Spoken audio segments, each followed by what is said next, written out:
Hello and welcome to a Spey Brothers tutorial. Today we're going to be showing you how to rig free swinging hooks on no-body flies like these. So this fly has been tied with a wing and a hackle in front of a cone with just plastic up against the cone, as you can see on this one here. We just have, we've melted the plastic down a little bit and then tied the materials up against it. Sometimes you can do it just like that with a cone like the one on the vise. This one has a brass tube on it. This one has just a plastic body with the braid over the top, no junction tubing off of the back. This one here you can see has been tied on a larger cone, much larger fly. And this one here is like a Plug Francis type thing. That one again is just the plastic tubing that everything's been tied against. There's a smaller version of it there. So what we do is we need to add some junction tubing to the back that's going to go over the knot of the leader and over the hook eye. So the first thing we do is thread the fly onto the leader, followed by a small piece of plastic like this one. Then we tie our knot onto the leader, and then this junction tubing goes over the knot and the hook eye. As you can see, you can use lots of different colors, and you can choose whichever color you want to match the fly the best. We like to use this smallest tubing, the 1.8 millimeter. Some of them you can get smaller, but we're using Future Fly, which is 1.8. That goes over these small trebles and doubles really nicely. They've got a nice snug fit on them. You can also get them in a medium to soft type of tubing as well. So the softer tubing is a lot easier to put onto the eyes, but it just means that everything is nice and secure. As you can see, I also use quite a long tag on the end of the knot as well, just to protect the knot, and it's quite handy because the plastic will go over the top of all of that anyway and keep it in place. Nice trick is to, when you're on the bank, to use your nippers or your scissors like this to just wrap around the actual hook itself, which will allow you to safely push the plastic on. It can still be a bit fiddly though. Last thing you want is to have a barb in your thumb. I've done that before. So yeah, once it's done, just imagining that we've already threaded the fly onto our line, you can see that the fly tucks up really nicely down to the junction tubing and the hook there. So this works really well with cones. Because that junction tubing just tucks right inside nicely. And you can see that depending on the length of the tube that you use, you can also position the hook where you want it to be. So this is quite nice. I like to have the hook somewhere between the front and the middle of the fly, especially on these smaller flies. They tend to swim better.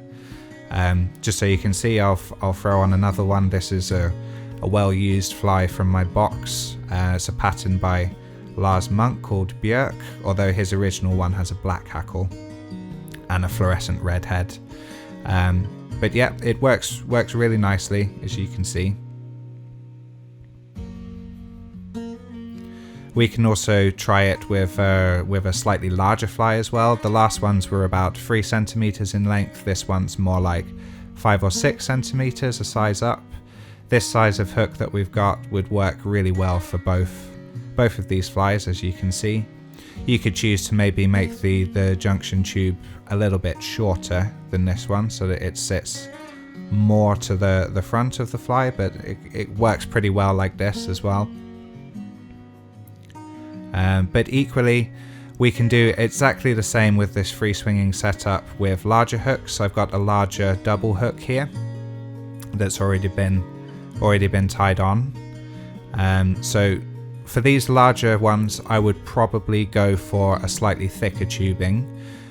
This one's a Future Fly one again, the 3 millimeter outer tubing. Again, you can get them in hard or soft as well. I like to use the harder ones for these larger flies because they're designed to have the hooks go in them anyway. You kind of want a nice solid hold. But the ideal thing about these as well is that Once you have the knot inside of the tubing, it makes sure that everything is nice and straight as well. You won't really get any bend in it. So here, as you can see on this 5-6 centimeter fly, both the small treble and the larger double works quite nicely. Just pushing the tubing back a little bit more so you can see how you can change the position of the hook nice and easily.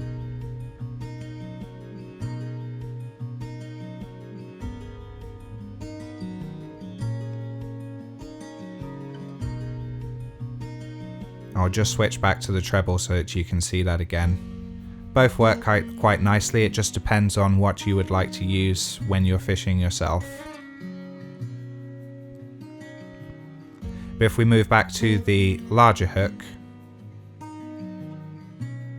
we can also try it up against a larger fly again. This one's more like a, let's say, 6 to 9 centimeters.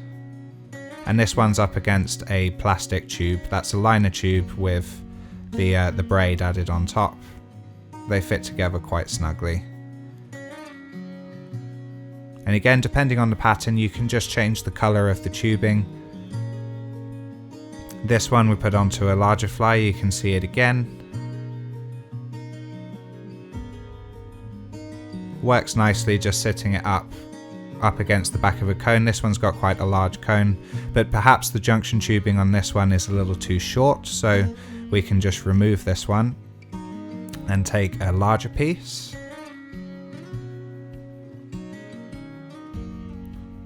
Thread it over the knot and over the eye, and then put our fly back on, and you'll see that the position of the hook is now somewhere more to the center of the fly, just a little bit further back. This is a really good technique for just changing up the patterns of your flies. Change the color, you can change the length, you could even dress these outer tubing with anything you want. You could do a full body with a palmed hackle, with the dubbing, with braid, whichever you would like to use. I can show you here how you would put it on to another different style of fly, like the Plug Francis. Works quite nicely, although in my experience and speaking to Marc, the original tyer of this pattern, it would probably work a lot better with a single hook, which I will show you in a second. Now with these single hooks, you can get single tube hooks with a straight eye. This one's actually a stinger hook that you would use on like an Intruder pattern. You can see that it has quite a large gape, and it's also the point is actually offset a little bit, but as you will see, it has a up eye on this one. So with this style of hook, it can actually still work quite well, just to put the junction tube over the eye. Which means that it will angle it up slightly, but because of the large gape and the point going in to the going in on the hook, then it works pretty well as well. So I'll just tie this one on. It's just a regular knot, nothing special,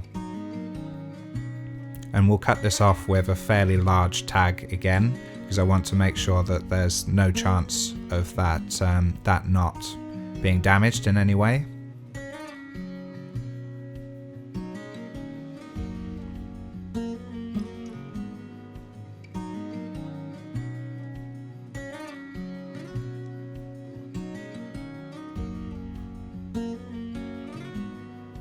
So now I'll take a bit of junction tubing and just slide it on over the eye of the hook and protecting the knot.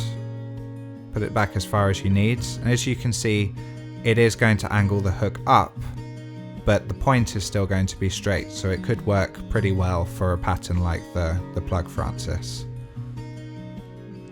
But it even works pretty well on these larger flies as well.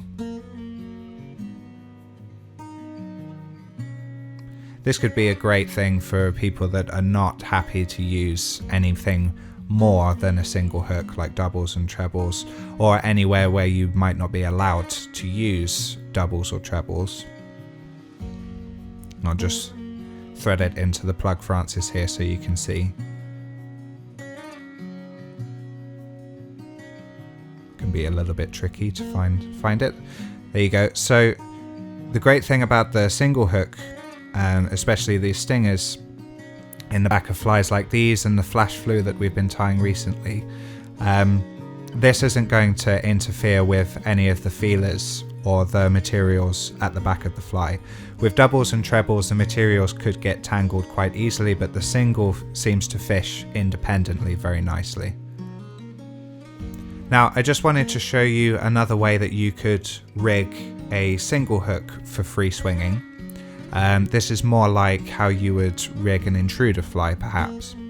So with an intruder fly, you would probably use something like intruder wire, or a little bit of backing, or even just really heavy monofilament leader like this. I'm using Maxima just to make it look a little bit easier. So with this, we're going to do exactly the same as we would with a fly line and do a perfection loop. It's a really simple knot. We do a large loop, just folding over the line, and then a small loop in front of that one, bringing the tag around the back, and then fold that tag between the two loops. Then we reach around the back of the large loop and pull the little loop up. It's very important when we do that the loop that starts to close down closes behind the knot. This allows the tag end of the loop to come out 90 degrees to the side, which is really important. If the loop goes in front of the knot, it means that that tag goes directly down, and it actually makes the loop at the top go to a right angle or a left angle, whichever side, to the actual leader, so it won't be straight. The tag end has to be 90 degrees to the side for it to be straight. Now, because this is going to go into the back of the fly, the knot will tuck up behind the fly into the junction tubing, and this could add a little bit of stress that we don't want, especially when fighting a fish. So what I do is take a little bit of plastic tubing, again like we do with our other knots for free swinging hooks, and I'm just going to tuck that over the knot. Using our long tag end again, we'll just tuck that in so it protects the knot.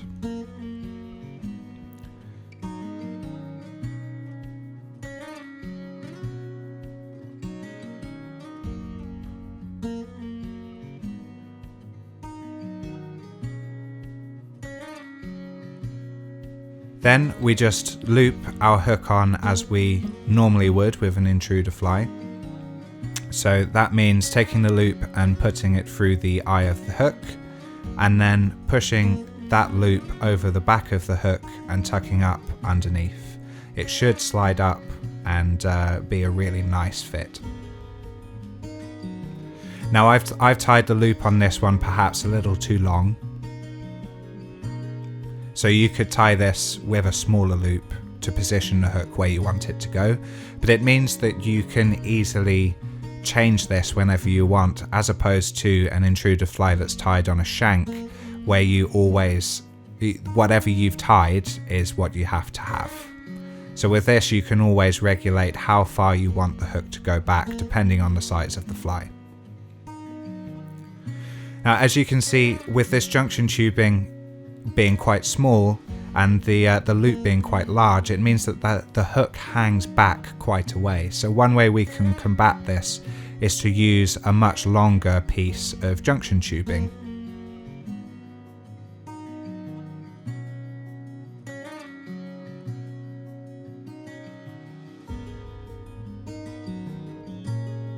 So if I put this one on now and we thread it back onto the fly, you can see that the junction tube holds the leader and the hook a little bit higher in the fly when it's fishing. And of course you can adjust the length of your junction tubing and the loop that you've made on the back of the fly to fit what you would like the fly to be doing. The less junction tubing, the more flexibility in the leader for the hook to move. That could either be a positive or a negative depending on what you want.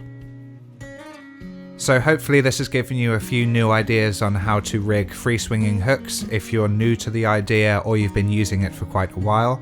As you can see, you can do it with any type of hook, treble, double or single. I would definitely recommend the single setups if you haven't tried those before. I've never had any problem with hooks tangling myself, but clearly with the single hook, the risk is much more reduced, especially when you're using things like the plug Francis or flash flues, anything with feelers or quite busy materials in around the hook area. A single hook that fishes independently with all of those things can be a real benefit, so give it a go. Thank you for watching, and stay tuned for more tutorials from Spey Brothers. Tight lines.